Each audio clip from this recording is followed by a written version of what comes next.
And also, could you mention some of the things that your team has found, some of the crazy numbers, including the woman that walked away with about 30 million, right, etc.? Well, we do find it sort of rather odd that there are quite a few people in the bureaucracy who have ostensibly a salary of a few $100,000, but somehow manage to accrue tens of millions of dollars in net worth while they are in that position, which is, what happened at USAID. We're just curious as to where it came from.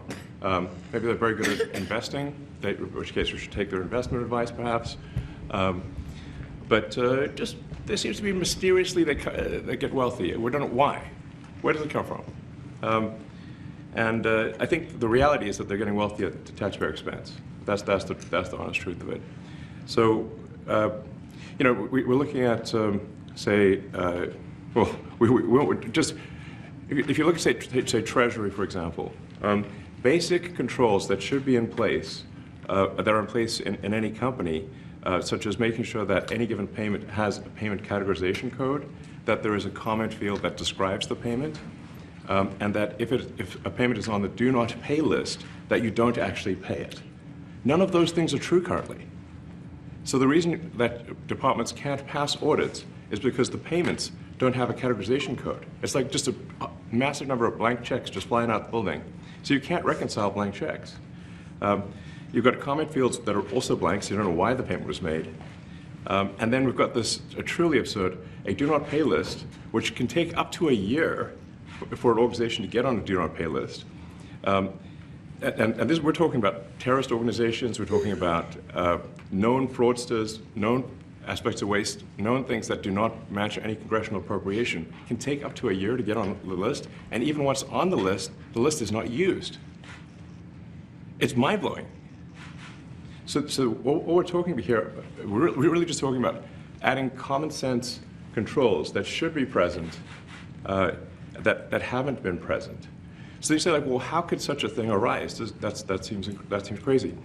When you understand that really everything is geared towards complaint minimization, so then you understand the motivations. So if people receive money, they don't complain, obviously. But if people don't receive money, they do complain. And the fraudsters complain the loudest and the fastest. So then when you understand that, then it makes sense. Oh, that's why everything they approve all the payments at Treasury. Because if you approve all the payments, you don't get complaints. But now we're saying that, no, actually, we are going to complain. If money is spent badly, if your taxpayer dollars are not spent in a sensible and frugal manner, then that's not okay. Your tax dollars need to be spent wisely on things that matter to the people. I mean, these things, it's just common sense. It's not draconian or radical, I think. It's really just saying, let's look at each of these expenditures and say, is this actually in the best interest of the people? And if it is, it's approved. If it's not, we should think about it. So, there's crazy things like just cursory examination of Social Security, and we've got people in there that are 150 years old. Now, do you know anyone who's 150? I don't. Okay. They should be on the Guinness Book of World Records. They're missing out. So, that's a case where, like, I think they're probably dead. It's my guess. Or they should be very famous, one of the two. And then there's a whole bunch of Social Security payments where there's no identifying information. Well, like, why is there no identifying information? Obviously, we want to make sure that people who deserve to receive Social Security do receive it, and that they receive it quickly and accurately. I'll tell you another crazy thing. So, one of the things is, like, we are trying to sort of right-size the federal bureaucracy, just make sure that this.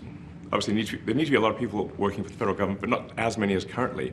So we're saying, well, okay, if people can retire, with full benefits and everything, that would be good. They can retire, get their retirement payments, everything. And then we were told, this is actually, I think, a great anecdote, because we were told the most number of people that could retire possibly in a month is 10,000. We're like, well, why is that?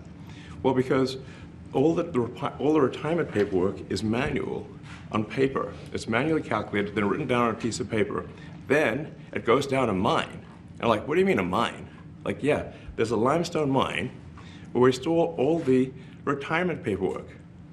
And you look at a picture of this mine. We'll post some pictures afterwards. And this mine looks like something out of the 50s because it was started in 1955. So it looks like it's like a time warp. And then the speed, the limiting factor is the speed at which the mine shaft elevator can move determines how many people can retire from the federal government. And the elevator breaks down and sometimes, and then nobody can retire. Doesn't that sound crazy? There's like 1,000 people that work on this. So I think if we can take those people and say, like, you know what, instead of working in a mine shaft and carrying manila envelopes to, boxes in a mine shaft, you could do practically anything else. And you would add to the goods and services of the United States in a more useful way. So anyway, so I think that's an example. Like at a high level, if you say, like, how do we increase prosperity? Is we get people to shift from roles that are low to negative productivity to high productivity roles. And so you increase the total output of goods and services, which means that there's a higher standard of living available for everyone. That's the actual goal.